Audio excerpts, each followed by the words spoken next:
Good morning बच्चों। Class 10वीं में विज्ञान की क्लास में आप सबका स्वागत है। तो बच्चों हम आखिरी लेसन कर रहे हैं, लेसन नंबर 9वां।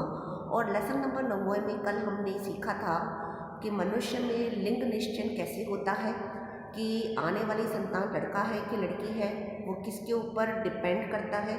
ये सारी बातें हमने सीख ली। तो आज का जो टॉपिक है वो बहुत ही इंटरेस्टिंग है कि हम जानते हैं कि विभिन्नताएं आती हैं। जो ओरिजिनल पीढ़ी होती है, फर्स्ट पीढ़ी होती है, फिर सेकंड पीढ़ी, ऐसी विभिन्नताएं आती हैं।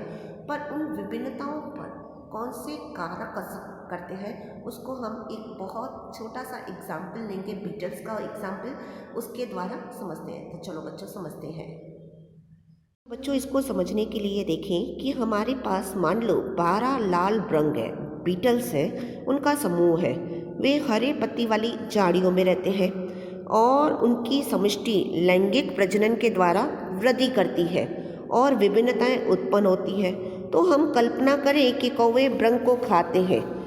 कौवे जितने भृंग को खाएंगे उतने कम भृंग जनन के लिए उपलब्ध होंगे। समझो ये भृंग है, सॉरी ये बीटल्स हैं। कितने बीटल्स हैं? जितने भी बीटल्स हैं, जो बीटल्स का रंग कितना दिखाई दे रहा है? लाल रंग। अब अगर इनकी संतति को आगे बढ़ रहे हैं, पर समझो इसमें कोई एक चीज़ में, संतति में कुछ विभिन्नता आई, उसमें एक हरा पैदा हुआ, ठीक है, तो कौवे क्या करेंगे? कौवे क्या करेंगे? हरे को खाएंगे, फिर और हरे आते जाएंगे, देखते जाएं। देखो तो प्रथम परिस्थिति में जनन के कौवे हरे को नहीं खाएंगे बच्चों। कौवे किसको खाएंगे? लाल को, क्योंकि हरे को नहीं खा पाएंगे, क्योंकि हरे तो पत्तियों जैसे हो जाएंगे, पत्तियों में जैसे दिखेगा उसका रंग, तो इसके लिए वो सरवाइव हो जाएंगे और वो बच पाएंगे। कौवे उनको नहीं खा पाएंगे। तो प्रथम स्थिति में जनन के दौरान एक रंग की विभिन्नता का उद्भव हुआ। प्रथम संतति यानी देखो उधर सारे लाल थे, लाल में से एक कौन सा कलर आया बच्चों? ग्रीन कलर, ठीक है। अब जो कौवे हैं वो लाल कलर को खाएंगे, फिर धीरे धीरे धीरे धीरे और हरे पैदा होते जाएंगे। तो कौवे हरों को नहीं खा पाएंगे। क्यों? क्योंकि हरे और प्रकृति में जो पेड़ों का रंग है वो हरा है, इसलिए हरे रंग आगे बनते जाएंगे। मतलब रेड में से किसके आगे बढ़ते गए? ग्रीन वाले, ठीक है। तो हरा भृंग अपना रंग अपनी संतान को वंशानुगत करता है, जिसके कारण सारी संतति का रंग हरा होगा। कौवे हरी पत्तियों की झाड़ियों में हरे भृंग को नहीं देख पाएंगे और उन्हें नहीं खा पाएंगे। तो क्या होगा? हरे भृंग की संतति का शिकार नहीं होता, जबकि लाल भृंग की संतति का शिकार होता है। इसकी वजह से भृंगों में लाल भृंग खत्म होते जाएंगे और कौन से रंग आएंगे? हरे, ठीक है। तो ये कौन सी हुई? प्राकृतिक चयन। चलो अभी दूसरी परिस्थिति में हम ऐसा मान ले कि एक रंग की विभिन्नता का उद्भव हुआ, जैसे यहाँ पर हरा हुआ, यहाँ पर नीला हुआ, ठीक है। तो परंतु इस भृंग का रंग लाल के स्थान पर नीला है। यह भृंग भी अपना रंग अगली पीढ़ी को वंशानुगत करेगा। फलस्वरूप इस भृंग की सारी संतति नीली होती जाएगी। कौवे नीले लाल भृंगों को हरी पत्तियों में पहचान कर उन्हें खा सकते हैं। देखो उधर लाल और नीला है, उनका रंग हरे जैसा नहीं है, तो वो कौवे खा सकते हैं, ठीक है। लेकिन जैसे जैसे प्रारंभ में यह होता है, समष्टि का आकार जैसे जैसे बढ़ता जाता है, तो बहुत कम नीले भृंग है, परंतु अधिकतर भृंग कैसे थे? लाल थे। परंतु मान लो एक ऐसी स्थिति आती है कि वहाँ पर कौन आ जाता है?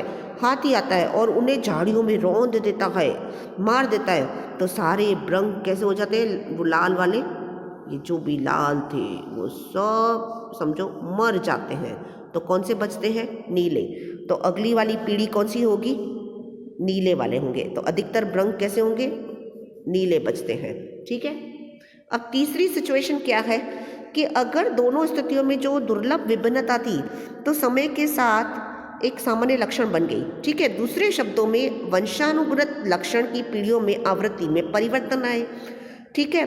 तो अभी जो तीसरी परिस्थिति है वो हम क्या ले रहे हैं कि ये जो तीसरी परिस्थिति में समझो पेड़ को कोई रोग लग गया, पादप को कोई रोग लग गया, तो इसकी वजह से क्या होगा? देखो इधर अब तीसरी परिस्थिति को देखिए, इसमें भृंग समष्टि बढ़ना प्रारंभ करती है, झाड़ियों में पादप रोग लग जाता है, तो भृंगों के लिए पत्तियां कम हो जाती है। इसकी वजह से भृंग अल्प पोषित रहते हैं, पतले पतले पतले रहते हैं, ठीक है। और भृंग के औसत भार में कमी आ गई, जितना भार था उसमें क्या आ गई, कमी आ गई। और इस दुर्लभ परिस्थिति में भृंगों की कुछ पीढ़ियों के उपरांत जब पौधा का रोग समाप्त हो जाता है तो भोजन की पर्याप्त उपलब्ध हो जाती है, तो भृंगों के भार में फिर से परिवर्तन आता है, फिर से पौधे में से रोग हट गया तो फिर से वो अपनी ओरिजिनल स्थिति में आ जाते हैं। तो निम्नलिखित तरीकों के द्वारा विशेष लक्षण वाले जीवों की संख्या समष्टि में बढ़ सकती है। एक पहला जो होता है वो कहलाता है नेचुरल सिलेक्शन, जो हमने पहला सिचुएशन देखा था। तो प्रकृति के द्वारा लाभप्रद विविधताओं वाली समष्टि को सतत बनाए रखने को प्राकृतिक चयन करते हैं। वे लक्षण जो किसी व्यक्ति के जीव के उत्तरजीविता और प्रजनन में लाभदायी होते हैं, ठीक है, वो अगली पीढ़ी में हस्तांतरित हो जाते हैं, मतलब पास हो जाते हैं। और परंतु जिनमें से कोई लाभ नहीं होता वे लक्षण आगे नहीं आते। जैसे आपको मैंने पहला सिचुएशन बताया था कि जितने कौवे अधिक होंगे उतने लाल भृंग उनके शिकार बनेंगे, ठीक है। परंतु हरे भृंगों की संख्या फिर धीरे धीरे क्या होगा, लाल तो भृंग चले जाएंगे, तो प्रकृति में किसकी संख्या बढ़ती जाएगी, हरे भृंगों की। और हरी पत्तियों की झाड़ियों में हरे भृंग को कौवे नहीं खा सकेंगे, जो आपको मैंने पहले एग्जाम्पल बताया था। अब दूसरी सिचुएशन में जैसे मैंने बताया था कि आकस्मिक कोई घटना हो गई, जैसे हाथी ने रौंद लिया, जैसे एक लाल में से एक नीला हुआ, तो कभी कभी आकस्मिक दुर्घटना के कारण किसी समष्टि के ज़्यादातर जीव मर जाते हैं। ऐसी स्थिति में जीन सीमित रह जाते हैं, इसके कारण उस समष्टि का रूप बदल जाता है। जैसे नीला रंग बचा था, समझो लाल और नीले थे, लाल समाप्त हो गए। किस तरह से समाप्त हो गए, प्रकृति के द्वारा। जैसे हाथी ने रौंद लिया तो बाकी खाली कौन से बचे, नीले, तो वो ही लक्षण आगे आएंगे। तो यहाँ पर भी क्या होता है, जैसे पेंडेमिक कौन सा चल रहा है, महामारी चल रही है ना, कोरोना की, है ना। तो ऐसी सिचुएशन में जो होते हैं, लोग मर जाते हैं, तो उनके पीढ़ी के लक्षण आगे नहीं बढ़ पाते हैं। तो इसके कारण उस समष्टि का रूप बदल जाता है।